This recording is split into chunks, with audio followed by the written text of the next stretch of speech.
आज समाज की ये हालत है कि समाज में कोई किसी को मार रहा हो, किसी का गला काट रहा हो, किसी के पैसे छीन रहा हो, आज भीड़ हत्या होते हुए देख लेगी, लेकिन प्रेम होते हुए नहीं देख पा रही।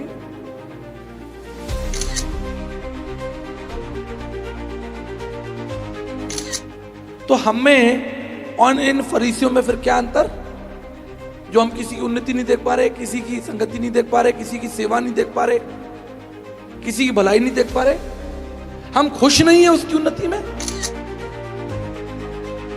ये जो आप झगड़ा वगड़ा देखते हैं ना, बाहर जो झगड़ा वगड़ा होता है, मार पिटाई झगड़ा जो हल्ला होता है, वो कर्मकांडी लोग हैं। दार्शनिक व्यक्ति कभी नहीं लड़ेगा, क्योंकि दार्शनिक व्यक्ति जो है वो विचारों पर बात करेगा। अगर उसको आपके विचार नहीं भी पसंद आए तो भी वो आपके ऊपर हाथ नहीं उठाएगा। और जब तक आप परमेश्वर के सिद्धांतों को ना समझ लें, आप परमेश्वर के संग चल ही नहीं सकते। कोई मेले में थोड़ी बुलाए गए हैं कि कोई कहीं भी भागे, कोई चाट की दुकान पे खड़ा, कोई समोसे खा रहा, कोई झूला झूल रहा, कोई मेला थोड़ी चल रहा। ये तो परमेश्वर की पवित्र उपस्थिति है। हम सबको एक दिशा में मुंह करके खड़ा होना पड़ेगा।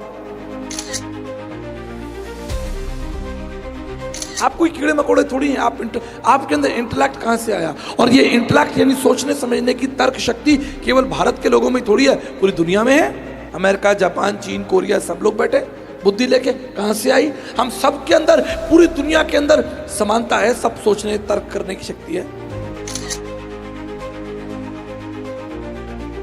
दुनिया में हर संगठन संस्था जो सफल है वो सिद्धांत पर चल रही है, परंतु कलीसियाएं जो हैं वो सिद्धांत से बिल्कुल दूर चली गई। जीवन के लिए सृष्टिकर्ता परमेश्वर का धन्यवाद करता हूं, जिसने हमें ये अवसर दिया कि हम इस स्थान पर इकट्ठा हों और परमेश्वर का धन्यवाद करें।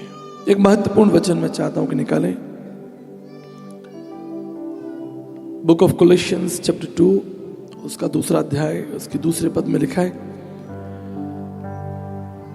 परमेश्वर पिता का भेद अर्थात मसीह को पहचान ले, जिसमें बुद्धि और ज्ञान के सारे भंडार छिपे हैं। मेरे प्रियो, जैसा कल हमने बात किया था कि उस परमेश्वर ने हमें एक निमंत्रण दिया है। उसी अब्राहम से कहा कि मैं सर्वशक्तिमान परमेश्वर हूं, मेरी उपस्थिति में चल और सिद्ध होता जा। Walk in my presence and be perfect, be blessed, be anointed. हमारा रिश्ता परमेश्वर के साथ किसी कार्यक्रम पर निर्भर नहीं करता कि हम किसी कार्यक्रम में, ये कोई रंगमंच का कार्यक्रम नहीं है, लेकिन हमारा उसके संग एक रिश्ता है, एक अटूट रिश्ता है। इसलिए उसने अब्राहम को दर्शन देकर कहा कि मुझे पहचान ले। उसने अपने आप को अब्राहम के ऊपर प्रकट कर दिया। आज भी वो परमेश्वर चाहता है कि आप उसका दर्शन करें, उसके निकट आए। इससे पौलुस इस बात को लिखता है कि परमेश्वर पिता का भेद अर्थात मसीह को पहचान ले, उसका दर्शन कर ले, उसे जान जा। कारण क्या है? इसके पीछे कारण है। जब परमेश्वर ने संसार को बनाया था, संसार स्वस्थ था, परिपक्व था।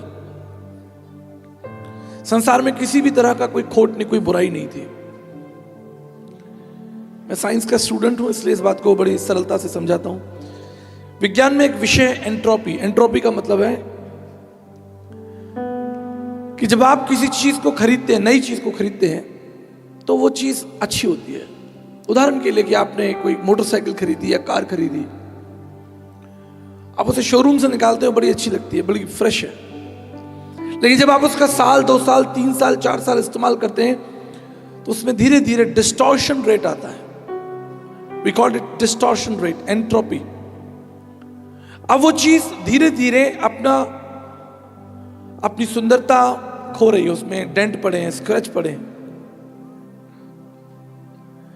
इसका एक सरल उदाहरण दे सकता हूं कि आप जब होटल में जाते हैं, कमरा बुक करते हैं, सब चीज व्यवस्थित होती है,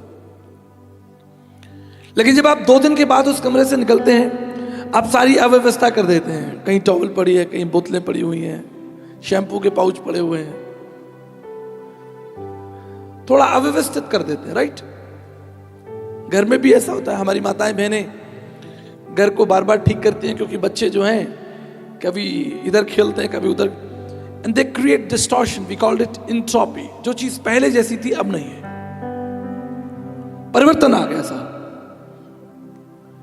जब परमेश्वर ने संसार को बनाया था उसमें एंट्रोपी नहीं थी, डिस्टॉर्शन नहीं था, सब कुछ परिपक्व था। मनुष्य बीमार नहीं था, आदम अंधा नहीं था, लंगड़ा नहीं था, और ना प्रकृति के अंदर कोई डिस्टॉर्शन था। लेकिन जब पाप इस संसार में आया तो पाप के साथ साथ जिस विषय पर बात कर रहे हैं, एंट्रोपी, वो क्रिएट हो गई। प्रेम खत्म हो गया, करुणा खत्म हो गई, दया खत्म हो गई। धीरे धीरे मनुष्य ने वो स्वभाव, वो प्रकृति खो दी जो परमेश्वर ने बनाई थी। अब संघर्ष चल रहा है, अब हर व्यक्ति कोशिश कर रहा है, संघर्ष कर रहा है बने रहने के लिए।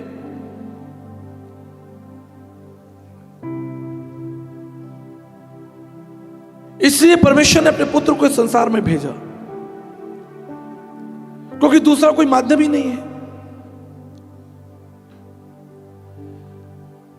जब आप कोई टेलीविजन खरीदते हैं, फ्रिज खरीदते हैं, एसी खरीदते हैं, किसी कंपनी का आपने टेलीविजन खरीदा, एसी खरीदा, फ्रिज खरीदा, और वो खराब हो जाए, आप उसे कहां ले जाएंगे? मोची के पास, कारपेंटर के पास। जिस कंपनी ने उसे बनाया आप उसे फोन करेंगे, एलजी है, वोल्टास है, सैमसंग है, जो भी कंपनियां हैं, बहुत सी कंपनियां। आप उसके कॉल सेंटर पर फोन करेंगे, भैया आपका एसी खराब हो गया, आपका टेलीविजन खराब हो गया, आपका मोबाइल खराब हो गया। यदि आपका एप्पल का फोन है तो आप एप्पल के शोरूम पे उसे ले जाएंगे, भैया खराब हो गया, ठीक कर दीजिए। कारण जो रचयिता है वो रचना को जानता है।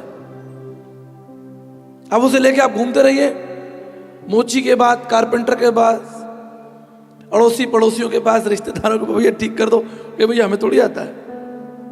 इसे वहां ले जाओ जहां ये बना है, जिस संस्था में ये बन रहा है, जिस कंपनी में बन रहा है, वहां ले जाओ। मनुष्य को कौन ठीक करेगा? राजनेता, वकील, डॉक्टर। मनुष्य का जो हृदय जो हार गया, दाऊद कहता है मेरा हृदय हार गया है, किसके पास ले जाएंगे आप? भजन संहिता 73 बड़ा सुंदर वचन है। भजन संहिता 73:26 में लिखा है, मेरा शरीर और मेरा मन दोनों हार गए हैं। लो जी,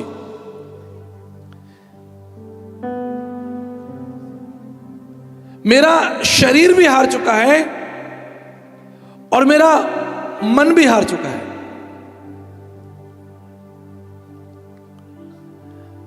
अब आप कहां ले जाएंगे इसे? पवित्र शास्त्र बाइबल में एक बहुत गहरा संदेश है, बहुत गहरा संदेश है, जो आपको लूका उसके 13 अध्याय और उसके 10 पद से मिलेगा। इसे निकाल लीजिए, पढ़ लीजिए। लूका उसका 13 अध्याय और उसके 10 पद से। यहां लिखा है 11वें पद में विशेष रूप से, वहां एक स्त्री थी, आराधनालय में एक स्त्री थी जो 18 वर्ष से, जिसे दुर्बल करने वाली दुष्ट आत्मा लगी हुई थी। 18 वर्ष से एक स्त्री को दुष्ट आत्मा ने पकड़ा हुआ था और वो कुबड़ी थी। बड़ा संघर्ष करके जो है वो आराधनालय में पहुंची। देखो, उसे दुष्ट आत्मा ने पकड़ा हुआ है, लेकिन कहीं ना कहीं उसका जो विवेक है, उसके अंदर जो ईश्वरीय स्वभाव है, ईश्वरीय चिंतन है, वो उसे आराधनालय तक ले आया। ईश्वरीय चिंतन उसे आराधनालय तक ले आया, तब भी जब दुष्ट आत्मा लगी थी, बीमार थी वो। ये बड़ा रहस्यमय है, क्योंकि हम दार्शनिक लोग हैं, फिलोसफर्स हैं, हम थोड़ा गहराई में चले जाते हैं, थोड़ा और दूर तक चले जाते हैं। आम आदमी नहीं जा पाएगा, क्योंकि उसने फिलॉसफी का अध्ययन नहीं किया। दर्शन आपको किसी विषय के अंतिम छोर तक ले जाता है। जैसे डॉक्टर्स होते हैं, वो बीमारी को देखते हैं तो वो कई बार समझ जाते हैं कि ये बीमारी है, लेकिन कहते नहीं नहीं, आप रिपोर्ट लेकर आओ, आप मेडिकल टेस्ट करा के लेकर आओ, आप किडनी LFT या राइट फ्री करके लेकर आओ, आप हीमोग्लोबिन चेक कराओ साहब। उन्हें मालूम है कि मैं ये दवाई दूंगा, संभव है व्यक्ति ठीक हो जाएगा, लेकिन फिर भी और गहराई में जाने के लिए, जैसा यीशु मसीह ने कहा कि भाई थोड़ा गहरे में जाल डालो, सो हम दार्शनिक लोग जो हैं, हमारी पृष्ठभूमि है, हम गहरे में जाते हैं और दूर तक जाते हैं कि भाई ऐसा क्यों हो रहा था। कल इस पर चर्चा हुई थी, ये टेबल क्यों है, किसने बनाई, कहां से आई, इसकी ऊंचाई इतनी क्यों है, इसका उपयोग क्या है, इसको बनाने में कितने पैसे लगे, किसने बनाई होगी, फिर कैसे उसको यहां तक लेकर आए होंगे। ये सब शुरू हो जाता है जब दर्शन शास्त्र खुलता है, तो बहुत गहराई तक चलाता है। मनुष्य क्या है, जीवन क्या है, मृत्यु क्या है, बीमारी क्या है, संघर्ष क्या है, जीवन की चुनौतियों का मूल कारण क्या है, अभिलाषाएं क्या हैं, बस इसी के आसपास विचार घूमते रहते हैं। तो एक बड़ा हास्य पे किस्सा भी है। एक स्त्री थी बेचारी, वो लंगड़ा के चल रही थी, तो 2 डॉक्टर बैठे हुए थे, तो आपस में बात करें कि लगता है इसका दायां पैर खराब है, दूसरे का नहीं, मुझे लगता है बायां पैर खराब है। अब दोनों चिंतन कर रहे हैं कि भैया ये स्त्री जो है, महिला जो है, लंगड़ा कर क्यों चल रही है, इसका दायां पैर खराब है कि बायां पैर खराब है। बड़ा चिंतन मनन चलता रहा, संघर्ष चलता रहा कि ये कारण हो सकता है, ये कारण हो सकता है, ऐसा हो सकता है, इसके कमर में हो, इसकी शायद दर्द हो, ऐसा हो, पता नहीं क्या बात है। मैंने कहा चलो पूछ ही लेते हैं चल के। तो दोनों गए उस स्त्री के पास, भैया हम लोग संघर्ष कर रहे हैं, बहुत देर से सोच रहे हैं कि आपका दायां पैर खराब है कि बायां पैर खराब है कि कमर में चोट लगी, क्या कारण है, आप लंगड़ा कर चल रहे हैं, बचपन से ही हैं, अभी कुछ हुआ, दुर्घटना हुई, कारण क्या है। बोले जी कोई विशेष कारण नहीं, मेरी तो क्या चप्पल टूटी हुई है, मेरी तो चप्पल टूटी है, भाई मैं क्या करूं, मेरी चप्पल टूटी है इसलिए मैं घर तक पहुंच रही हूं, लंगड़ा के ठीक करा के नई पहन लूंगी। सो दर्शन आपको और आगे तक ले जाता है, और जब आपको दर्शन हो जाता है, उसका कारण पता चल जाता है, मूल कारण पता चल जाता है, आप स्वतंत्र हो जाते हैं, आपके मन में शांति आ जाती है।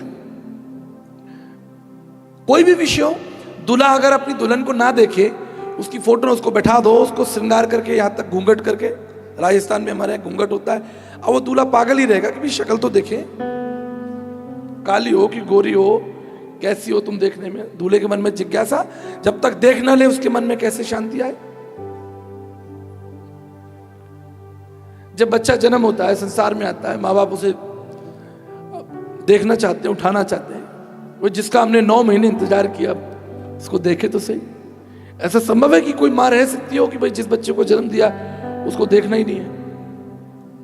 आज तो आधुनिक प्रक्रियाएं, बच्चा पैदा होते ही उसका सेल्फी वेल्फी खींच के पहले ही रिश्तेदारों को भेज देते हैं, लो भाई सब दर्शन करो इसका। जब तक मनुष्य उस चीज को प्रत्यक्ष रूप से ना देख ले, किसी चीज का गहराई में दर्शन ना कर ले, उसको जान ना जाए, तब तक वो बेचैन रहेगा। और ये बात प्रभु जी हमारे जानते थे, क्योंकि सर्वज्ञानी परमेश्वर है। उन्हें मालूम था कि मनुष्य जब तक मेरा दर्शन नहीं कर ले, जब तक मैं ना चला जाऊं, तब तक कोई संभव नहीं है, जाना ही पड़ेगा। आगे के पीछे के सब लोग कोशिश करते रहे, मूसा कोशिश करता रहा, मुझे आप दिखा दो आप कैसे हैं। राजा सुलेमान ने कहा कि भाई हमने मंदिर बनाया, आप आइए इसे ग्रहण कीजिए। याजक उसका दर्शन नहीं कर पाए, स्वर्गदूत नहीं कर सकते। लिखा हुआ है कि आइज़ाया चैप्टर 6 में कि स्वर्गदूतों ने भी अपनी आंखें बंद कर दी कि उसका इतना भारी दर्शन कौन करेगा, इतना भयानक, उसकी आग इतनी ज्यादा है, आप सूर्य का प्रकाश नहीं देख सकते, आप परमेश्वर का क्या दर्शन करेंगे। 5500 डिग्री सेंटीग्रेड तो भारी तापमान है सूर्य का, आप समझते हैं। 5500, 40-42 में तो हम लोग भागते हैं इधर उधर, गर्मी पड़ रही है, गर्मी पड़ रही है। 5500 डिग्री सेंटीग्रेड है साहब, बाहरी तापमान, अंदर का तो मिलियन है। यदि आप परमेश्वर की प्रकृति का दर्शन नहीं कर सकते, तो परमेश्वर का दर्शन कैसे करेंगे, उसे कैसे जान लेंगे आप, उसके रहस्य कैसे जान लेंगे। इससे संत तुलसीदास जी ने ठीक कहा, बिन जाने प्रीत ना हुए, जब तक मैं उसे जान ना लूं मैं उससे प्रेम नहीं कर सकता। कितनी अच्छी बात कही संत तुलसीदास जी ने। जब तक मनुष्य को उस परमात्मा का दर्शन नहीं हो जाए उसे चैन नहीं मिलेगा। और यही तो कारण है संसार में पूरे विश्व भर के अंदर उस परमात्मा की खोज हुई। तो ये मैं कल बताया था मैंने आपको कि मनुष्य ढूंढता रहा, ढूंढता नहीं मिला प्रभु, तो उन्हें प्रकृति को ही सत्य मान लिया। हालांकि भारतीय तत्वदर्शी इस बात की खंडन करते रहे, ब्रह्म सत्य जगत मिथ्या। भाई ये जो तुम बना रहे हो लोहा लकड़ी प्लास्टिक रबड़ कांच से जो तुम कुछ बना रहे हो ये ठीक नहीं है, क्योंकि ब्रह्म सत्य केवल परमेश्वर सत्य है। और जो कुछ तुम बना रहे हो लोहा लकड़ी प्लास्टिक अंदरम प्रविशन्ति सम्मूम उपासते, इसकी जरूरत नहीं है, इसकी आराधना करने की जरूरत नहीं है। क्यों? क्योंकि प्रकृति जो है वो सत्य नहीं है, परमेश्वर ही सत्य है। अब उस सत्य का दर्शन कैसे करें और कारण क्या है सत्य का दर्शन करने का? भाई चलिए अगर हम सत्य का दर्शन, अब कोई बारात जा रही हो, आप अपनी गाड़ी में बैठे ट्रैफिक में फंसे हुए, आपको कोई रुचि नहीं है कि किसकी बारात जा रही है, आपको तो रुचि है भाई मैं ट्रैफिक में से निकल जाऊं। अभी परसों हम इंदौर में जा रहे थे, कार्यक्रम खत्म हुआ, आगे भोजन के लिए जाना था 10 बजे 11 बजे, आगे हमारे बारात फंस गई। अब वो हमें साइड नहीं दे रहे, ना लेफ्ट ना राइट, 1.5 घंटे तक हम बारात में फंसे रहे। वो खाना भी ठंडा हो गया। हम सोचते रहे भी हमें तो खाने का भोजन का दर्शन करना था, यहाँ काम जाम में फंसे हुए, हमें कोई रुचि नहीं, कौन दूल्हा जा रहा है हमें क्या मतलब है। भाई तो दर्शन करने के लिए कारण भी तो होना चाहिए। बेगानी शादी में अब्दुल्ला क्या दीवाना, भाई हमें क्या मतलब है। तो हमको परमेश्वर का दर्शन क्यों करना?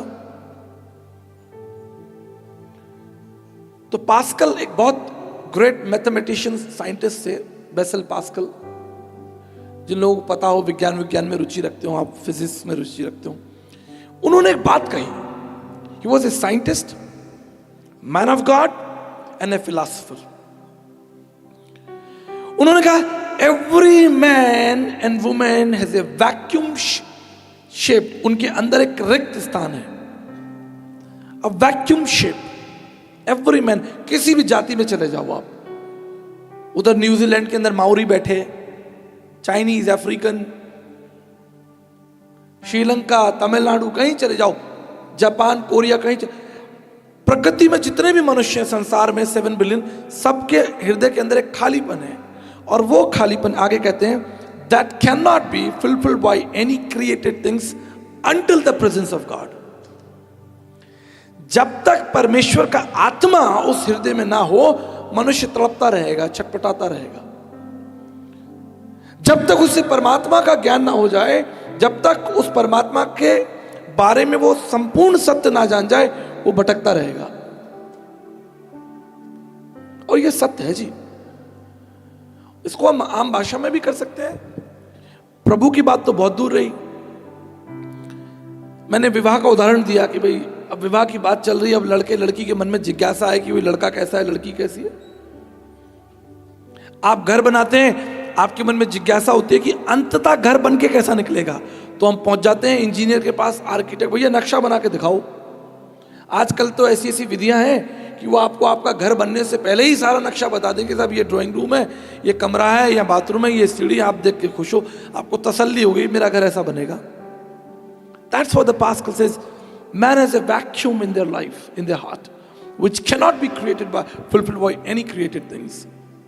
जब तक वो देख ना ले, जब तक वो समझ ना जाए, आप यात्रा कर रहे हैं, जब तक आप अंततः उस जगह पर ना पहुंच जाएं जहां आपको जाना है, आपको चैन ही नहीं आएगा। बच्चों से कह दीजिए आप, हम कल सुबह डिज्नीलैंड जा रहे हैं, उन्हें रात भर नींद नहीं आएगी, वो डिज्नीलैंड के सपने देखते रहेंगे। ये मनुष्य की प्रकृति है साहब, इसको समझ लीजिए। ये मनुष्य की प्रकृति, जब तक वो देख ना ले, छू ना ले, समझ ना ले, उसे चैन नहीं आएगा। तो ये तो मनुष्य की जिज्ञासा थी कि परमात्मा कौन है, उससे हम कैसे जाने। लेकिन परमात्मा की भी एक जिज्ञासा है, परमेश्वर की भी एक जिज्ञासा है साहब, क्योंकि हम तो उसी में से निकले हैं ना। अब इसे में हम वचन से देख सकते हैं, जब परमेश्वर ने आदम को देखा और आदम ने पाप किया तो परमेश्वर को अच्छा नहीं लगा, उसे बुरा हुआ, खेद हुआ ना, मन में दुख हुआ ना। बाइबल कहती है परमेश्वर को खेद हुआ। क्यों हुआ? क्योंकि उसके अंदर भावनाएं हैं। जब बाइबल कहती है कि परमेश्वर ने मनुष्य को, उत्पत्ति की पुस्तक उसका पहला अध्याय 24-26 में, कि अपनी समानता में बनाया, तो समानता क्या थी साहब? अब अफ्रीकन लोग तो काले होते हैं, चाइनीजों की नाक चपटी, अमेरिकन लोग लंबे, तो समानता फिर कैसे रही भाई? तो समानता को समझने के लिए 3 बातें समझ लीजिए। जब परमेश्वर ने मनुष्य को अपनी समानता बनाया तो उसको 3 चीजें दी: इंटेलेक्ट, विल और इमोशंस, सोचने समझने और तर्क करने की शक्ति। परमेश्वर ने सोचा ना सूर्य इतना बड़ा होना चाहिए कि एक काम करते हैं, प्रभु ने सोचा सूर्य को हम ऐसा बनाते हैं कि वो पृथ्वी से जो है वो 15 करोड़ किलोमीटर दूर हो। क्यों भाई? अगर ज्यादा पास होगा तो पृथ्वी जल जाएगी, क्योंकि पृथ्वी पर फास्फोरस है, पृथ्वी के अंदर पेट्रोलियम है। दूर चला गया तो फ्रीज हो जाएगी। तो एक्यूरेट परमेश्वर ने जो है, क्योंकि मैं एस्ट्रोफिजिक्स भी पढ़ाता हूं, एक्यूरेट पोजीशन परमेश्वर ने 3 लाख किलोमीटर प्रभु ने चंद्रमा लगा दिया। बोला चंद्रमा को थोड़ा पास लगा दो, क्योंकि चंद्रमा की ग्रेविटी से जो है वो समुद्र का पानी चलता रहे। इसलिए समुद्र के अंदर तूफान जो आता है, जो ज्वार भाटा होती है, समुद्र उछलता रहता है, वो दैट इज परमेश्वर के अंदर तर्क करने की, सोचने की शक्ति है। इस गॉड ऑफ थिंकिंग, सोच रहा है वो, इंटेलेक्ट। फिर है इच्छा शक्ति। प्रभु के पास इच्छा शक्ति, उसके मन में आया मैं पहाड़ बनाऊंगा, नदी बनाऊंगा, पशु पक्षी बनाऊंगा। वही इच्छा शक्ति प्रभु ने आपको दे दी, वही इंटेलेक्ट प्रभु ने आपको दे दिया। इसलिए तो समाज में, आज हमारे समाज में केवल मनुष्य ने ही तो प्रगति की है। स्कूल हॉस्पिटल कौन जा रहा? मनुष्य जा रहा। शोरूम किसने खोले? मनुष्य ने खोले। सोने चांदी का इस्तेमाल कौन कर रहा? मनुष्य कर रहा। खेती किसानी कौन कर रहा? मनुष्य कर रहा। पशु पक्षी तो जी रहे हैं, इधर से उधर भटक रहे हैं, लेकिन मनुष्य बुद्धिमान है। इसलिए अरस्तु ने कहा मनुष्य एक बुद्धिमान व्यक्ति है। आप कोई कीड़े मकोड़े थोड़ी हैं। आपके अंदर इंटेलेक्ट कहां से आया? और ये इंटेलेक्ट यानी सोचने समझने की तर्क शक्ति केवल भारत के लोगों में थोड़ी है, पूरी दुनिया में है। अमेरिका, जापान, चीन, कोरिया, सब लोग बैठे बुद्धि लेके। कहां से आई? हम सब के अंदर, पूरी दुनिया के अंदर समानता है। सब सोचने तर्क करने की शक्ति है, विल है सबके पास। इंटेलेक्ट, विल मतलब इच्छा शक्ति। हम क्या खाएं क्या ना खाएं, हम जाए नहीं जाए, इच्छा शक्ति। आज जितने लोग आए हैं यहां पर अपनी इच्छा शक्ति से तो आए, कोई बांध के थोड़ी लाया आपको गले में रस्सी। इच्छा शक्ति से आप आए कि हम जाएंगे। जो नहीं आए वो अपनी इच्छा शक्ति से नहीं आए कि भाई हमको नहीं जाना उनके पास्टर जी के कार्यक्रम में, हम क्यों जाएं उनके कार्यक्रम में। हम जब कार्यक्रम करेंगे तो हमारे कार्यक्रम में हम जाएंगे, हम दूसरे के कार्यक्रम में क्यों जाए? इच्छा शक्ति है मनुष्य की। तीसरी है भावनाएं, इमोशंस। दुख होता है, अच्छा लगता है, ये सारी प्रकृति परमेश्वर ने मनुष्य को दी। जो परमेश्वर के अंदर स्वभाव था वो मनुष्य को दे दिया। अर्थात आप ये मान लीजिए कि आप समुद्र में से एक बाल्टी पानी निकाला, या वो है समुद्र तो अथाह है, विशाल है। समुद्र में से आपने एक बाल्टी पानी, एक कप पानी निकाल लिया। आप जो क्षमताएं प्रभु के अंदर थी, योग्यताएं, इंटेलेक्ट, विल, इमोशंस प्रभु ने आपको दे दी। तभी तो आज मनुष्य ने इतनी प्रगति की है। कैसे मनुष्य ने इतनी प्रगति कर ली? आज मनुष्य चांद तक पहुंच गया।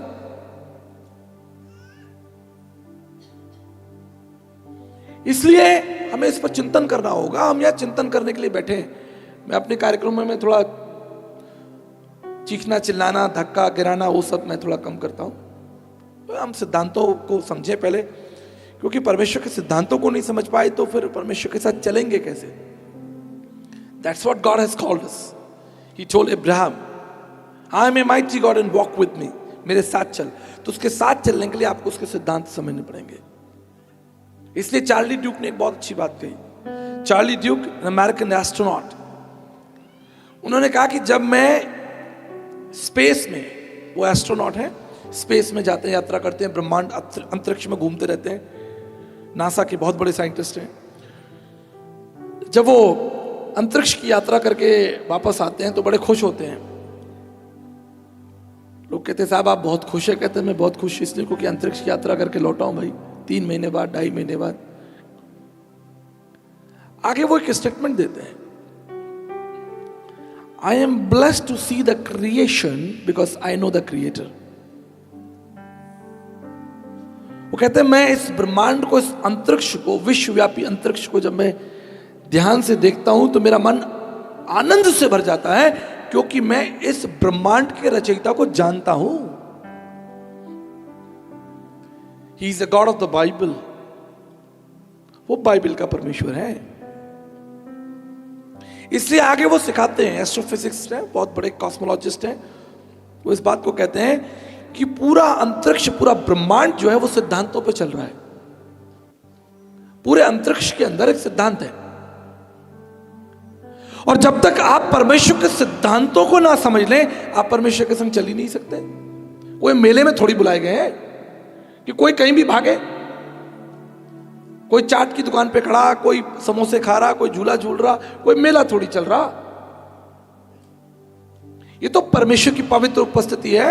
हम सबको एक दिशा में मुंह करके खड़ा होना पड़ेगा, एक आवाज में, एक भाषा में उसकी महिमा करनी पड़ेगी, एक सुर में हमें बोलना पड़ेगा, धन्यवाद का बलिदान चढ़ाना पड़ेगा। कोई मेला थोड़ी है जिसके जो मन में आए। हम इसलिए बुलाए गए हैं ताकि हम उसके साथ संगति करें, उसके साथ चलें। और ये चलना कोई 4-6 महीने के लिए नहीं है, ये चलना जो है सनातन काल के लिए। इसलिए मुद्दे पर आ जाए, लिखा है कि वो स्त्री जो कुबड़ी थी, मेरी बाइबल में ये अंडरलाइन है, यहां लिखा हुआ है, वो किसी भी रीति से ठीक नहीं हो सकती थी। मैं इस विषय को सोचकर बड़ा गंभीर हो जाता हूं कि भाई 18 साल से उसको शैतान ने पकड़ रखा, 18 साल से वो कुबड़ी है, और वचन खुद इस बात की गवाही दे रहा है। मैं नहीं दे रहा हूं साहब, वचन खुद इस बात की गवाही दे रहा है। लूका जो कि डॉक्टर है, लूका कोई साधारण आदमी थोड़ी था। Look was a Ayurveda doctor, उसे प्रकृति का ज्ञान था। इसलिए मैं मसीह लोगों को प्रेरित करता हूं कि थोड़ा आयुर्वेद में रुचि रखें। हमारे प्रभु ने उत्पत्ति की एक में जो पेड़ पौधे, जलपाई पौधे, वृक्ष बनाए, उनके अंदर जो विशेषताएं, उस पर थोड़ी रुचि रखें। और मैं इसमें खासी रुचि रखता हूं, इसको प्रैक्टिस भी करता हूं। लिखा है कि किसी भी रीति से ठीक नहीं हो सकती थी। वचन आप गवाही दे रहा है, लूका आप गवाही दे रहा है कि वो स्त्री किसी भी रीति से ठीक नहीं हो सकती थी। बस यही रुक जाते हैं अभी थोड़ी देर के लिए। भाई एक स्त्री थी और वो 18 साल से बीमार थी, कुबड़ी थी, किसी भी रीति से ठीक नहीं हो सकती थी, क्योंकि उसने डॉक्टर को तो दिखा लिया होगा, जो भी संभावनाएं होंगी, इलाज की संभावनाएं होंगी, उसने देख ली होंगी। लेकिन आगे लिखा है किसी भी रीति से। हो सकता है लूक जानता भी हो उसको, क्योंकि डॉक्टर था तो उसके पास भी आई हो। भाई दार्शनिक विचार से कह रहा हूं, प्रमाण तो उसका नहीं मिलता, लेकिन एक दार्शनिक विचार ये कल्पना करता है, हृदय कल्पना करता है कि वहीं की घटना है। अब आपके शहर में कौन मसीह क्या कर रहा है, कौन उठापटक कर रहा है, किसके पीछे FIR, किसके पीछे पुलिस लगी, कौन बीमार हो गया, कौन मर गया, किसने घर बनाया, खबर तो रहती है समाज को। तो संभव है कि लूक को भी पता हो कि हाँ भाई मैं उस स्त्री को जानता हूं, किसी रीति से ठीक नहीं हो सकती थी, वो मेरे पास भी आई होगी 3-4 बार, कोई फायदा नहीं हुआ। लेकिन आगे एक महत्वपूर्ण बात लिखी है, लिखा है यीशु ने उसे देखकर बुलाया। मेरे प्रियो, ये दर्शन जो है वो दोनों तरफ से है। आप भी परमेश्वर को देखना चाहते हैं और परमेश्वर भी आपको देख रहा है। ये जो देखना है ना साहब, ये जो देखना है, इसी में शक्ति है, इसी में शक्ति है। कल हमने इस पर चर्चा की थी कि जकई जो है वो यीशु मसीह को देखना चाहता है। आज हम चर्चा कर रहे हैं कि यीशु मसीह ने इस कुबड़ी स्त्री को देखा। देखना जो है गंभीर विषय है। जब परमेश्वर ने संसार को बनाया, उसने उजियाला बनाया। वचन कहता है कि उसने उजियाला को क्या किया, देखा और देखकर कहा अच्छा है।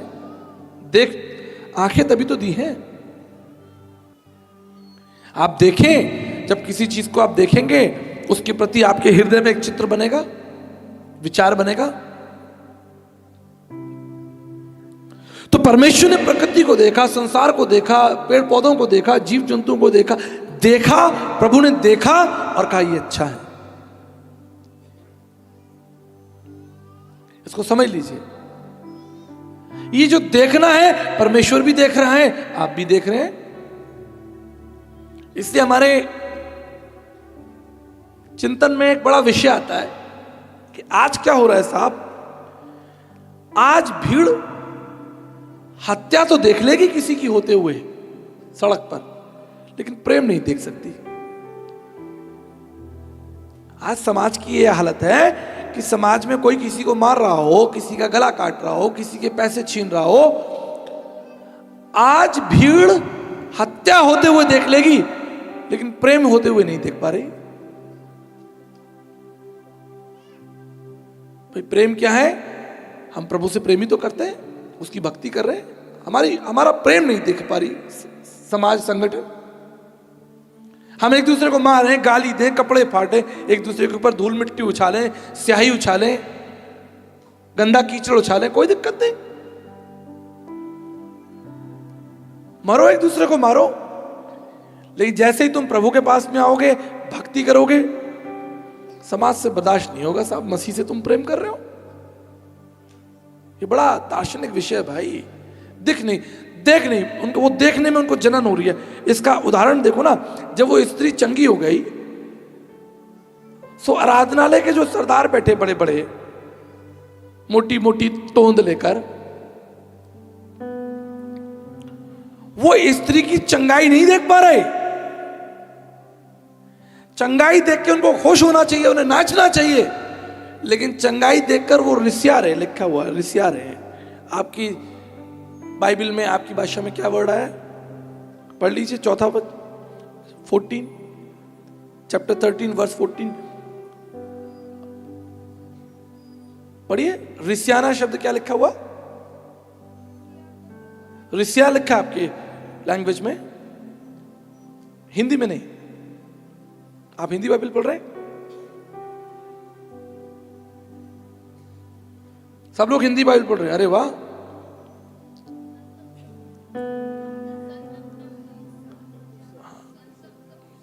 हाँ, वो उनके मन में जलन पैदा हो गई। तो इस देखने के माध्यम को जरा समझ लीजिए कि देख देख कर क्या हो रहा है। मैं बड़े विश्वास से कह सकता हूं पास्टर साहब, कुछ लोग इस आज की सभा को देख रहे होंगे, अच्छा आप सभा कर रहे हो। कुछ लोगों की निगाहें तो उन पे पड़ी होंगी। आज भीड़ हत्या देख लेगी, उन्नति नहीं देख सकती। भीड़ बुराई देख लेगी, लेकिन आप करो सभा, कोई मीटिंग, हम तुम्हें देखेंगे। भाई 25 साल का अनुभव है पास्टर साहब, कोई अभी 6 महीने पहले मिनिस्ट्री नहीं शुरू की है। 25 साल हो गए और पूरे विश्व में घूमा हूं मैं। मेरा अधिकार है इस बात को कलीसिया के साथ रखने के लिए। किसी की हम उन्नति नहीं देख पा रहे। तो हमें और इन फरीसियों में फिर क्या अंतर? जो हम किसी की उन्नति नहीं देख पा रहे, किसी की संगति नहीं देख पा रहे, किसी की सेवा नहीं देख पा रहे, किसी की भलाई नहीं देख पा रहे, हम खुश नहीं है उसकी उन्नति में। बहुत कुछ चल रहा है संसार के अंदर साहब, बहुत कुछ चल रहा है। सोचें आप, चिंतन करें। इसलिए मेरा एक विषय है बाइबल स्टडी का, एकांत में बैठना। कभी अगली बार आएंगे तो आपको सिखाएंगे एकांत में बैठकर चिंतन करना। चिंतन भीड़ में नहीं होता, चिंतन एकांत में होता है। चिंतन कीजिए, आप कहां जा रहे हैं, क्या हो रहा है आपके जीवन में, क्या चुनाव आप कर रहे हैं, क्या देख रहे हैं, क्या देखने के लिए बुलाया गया था, और परमेश्वर क्या देख रहा है जब तुम्हें देख रहा। जब परमेश्वर ने ऊपर से, स्वर्ग से मनुष्यों को देखा तो क्या देखा? मनुष्यों की बुराई पृथ्वी पर बढ़ गई है। क्या देखा? क्या दर्शन पाया? प्रभु ने क्या देखा? देखना मतलब, दर्शन मतलब देखना, और उस देखने के अंतिम चरण तक पहुंच जाना, उसके कारण को समझना। अब प्रभु तो सर्वशक्तिमान है, उसे तो ज्यादा समय लगेगा नहीं। उसने तो तुरंत देखा कि अरे भाई संसार के अंदर बुराई बढ़ गई है। तब उसने अपने प्रेमी दयालु हृदय से देखना शुरू किया। उसने कहा नहीं भैया, मेरे पास दो ऑप्शन है। पहले के समान मैं इस संसार को नष्ट कर दूं, जैसे मैंने जल से किया, अग्नि से किया, या मैं जो हूं इन्हें बचा लूं, इन्हें क्षमा करूं। तो उसने देखा, चिंतन किया, मनन किया, और फिर उसने अपने पुत्र को इस संसार में भेज दिया। अब पुत्र संसार में आया और पुत्र ने क्या देखा? पुत्र ने देखा कि लोग भूखे बैठे हैं, नंगे बैठे हैं, उन्हें ठग लिया गया है, शास्त्रियों और फरीसियों ने ठग लिया। लोग घायल हैं, कमजोर हैं, आंखों में आंसू। अब ये पुत्र देख रहा है, पुत्र देख रहा है, परमेश्वर का पुत्र देख रहा है, समाज की हालत को देख रहा है, समाज में अव्यवस्था को, उस एंट्रोपी को देख रहा है। आप समझ रहे हैं? उस एंट्रोपी को देख रहा है कि नहीं, मेरे पिता ने तो ऐसा संसार नहीं बनाया था। मेरे पिता ने जब संसार बनाया था तो सब कुछ व्यवस्थित था। और बड़े ध्यान से देखा गया कि भाई प्रकृति तो आज भी व्यवस्थित है, सिवाय लोगों को छोड़कर। सूर्य तो अपना प्रकाश दे रहा है, 8 मिनट 28 सेकंड में सूर्य का प्रकाश पृथ्वी पर आ रहा है। प्रभु ने कहा यार सूर्य ठीक काम कर रहा है। चंद्रमा को देखा, बोला भाई ये भी ठीक काम कर रहा। आज तक इसका magnetic force, gravitational force week नहीं हुआ, न्यूक्लियर फोर्स वीक नहीं हुए, ग्रेविटेशनल फोर्स वीक नहीं हुआ। आज भी मौसम बदल रहा, पुरवाई चल रही। आज भी आप आम का बीज बो, आम का पेड़ निकलेगा। तो प्रभु यीशु मसीह ने देखा भाई सारी प्रकृति तो अच्छी चल रही है, गड़बड़ कहां है? गड़बड़ मनुष्यों में है भाई। अब जैसा हम पहले ही चर्चा कर चुके हैं, अब मनुष्य को ठीक कौन करेगा? क्योंकि लिखा है किसी रीति से ठीक नहीं हो सकते थे। अब मनुष्य अपने आप को ठीक करने के लिए भाग रहा है, ग्रह नक्षत्र ज्योतिषों के पास भाग रहा। ज्योतिष तो पहले ही यीशु मसीह के सामने दंडवत कर चुके। ये बहुत बड़ा विषय है, क्योंकि हम तो इस विषय को जानते हैं, हम तो भारतीय दर्शन के छात्र हैं। ज्योतिष तो पहले ही मुंह के बल गिर पड़े यीशु मसीह के सामने। अभी तो बालक बच्चा था, कुछ बोला ही नहीं उसने, नीचे गिर पड़े। अभी तो ये बालक बड़ा होगा, बोलेगा। तो मैंने एक बहन को पकड़ा, मसीह बहन थी, हाथों में मूंगा पहनी, अंगूठी पहनी, राशि रत्न पहनी, नीलम पहनी। अच्छा, मैंने उसे देख लिया कि वो पहनी हुई है, तो जैसे ही उसने देखा कि मैंने देख लिया, वो छुपाने लगी। मैंने कहा अब क्या फायदा, देख लिया मैंने, देर हो गई। जब मैंने देख ही लिया, तुम क्या छुपा रहे हो? मैंने कहा बहन क्यों आपने ऐसा काम किया, आप मसीह बहन हो। तो कहती है जीवन में कुछ परेशानियां चल रही हैं, दिक्कत चल रही है, आचार्य जी कष्ट चल रहे हैं। तो मेरी एक बहुत अच्छी मित्र है, वो बोली कि भाई तुम थोड़ा अपने ग्रह नक्षत्र दिखवा लो। तो मैं चली गई ज्योतिषी से मिलने के लिए। उन्होंने जो है वो 11,000 रुपये रखवा लिए और ये राशि रत्न दे दिया, बोले सब ठीक हो जाएगा। कहते तुम्हारे ऊपर शनि भारी है। अरे मैंने कहा मुझसे ही पूछ लेते, मैं एस्ट्रोफिजिक्स का स्टूडेंट हूं, शनि में कुछ नहीं है, वहां तो वो तो गैस जाइंट है, कॉस्मोलॉजी स्टडी करोगे तो शनि में क्या कुछ नहीं है, वो तो जो आप बच्चे बैठे हैं आजकल, छोटे छोटे बच्चे जानते हैं, तो कोई बड़ा विषय नहीं है, वो तो गैस जाइंट है, आपको ऊपर से फेंको तो नीचे से निकल आएगा, आप निकल आएंगे, क्योंकि पूरा गैस जाइंट है ना वो, तो उसके अंदर कोई चट्टान थोड़ी है जो तुम शनि पर चलोगे, ग्रह पर। अरे भाई जो खुद खोखला वो तुम्हारी क्या रक्षा करेगा, जिसमें खुद दम नहीं वो तुम्हारी क्या रक्षा करेगा। बाइबल कहती है, हमारी बाइबल कहती है कि भैया प्रभु ने हमको ग्रहों पर नहीं अनुग्रह पर विश्वास करने के लिए बुलाया था।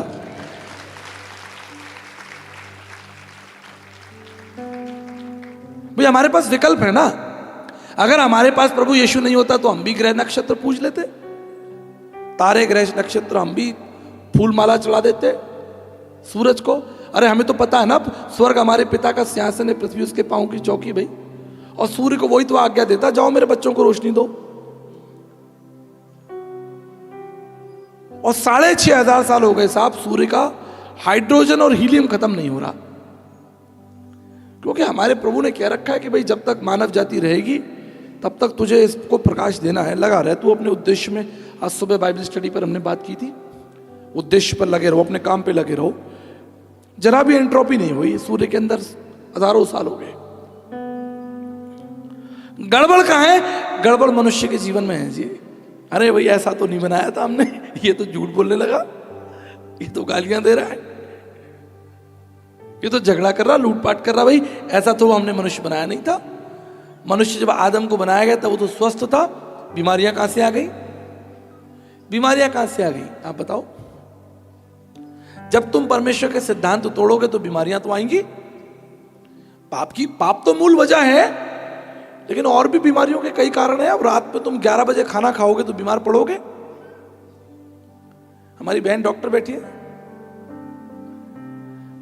भाई आपके पेट में जब जठर अग्नि है ही नहीं 6 बजे के बाद, जो प्रकृति ने बनाई है आपको, ऊर्जा दी है खाना पचाने के लिए, वो है ही नहीं। वो तो सूर्य के साथ चलती है।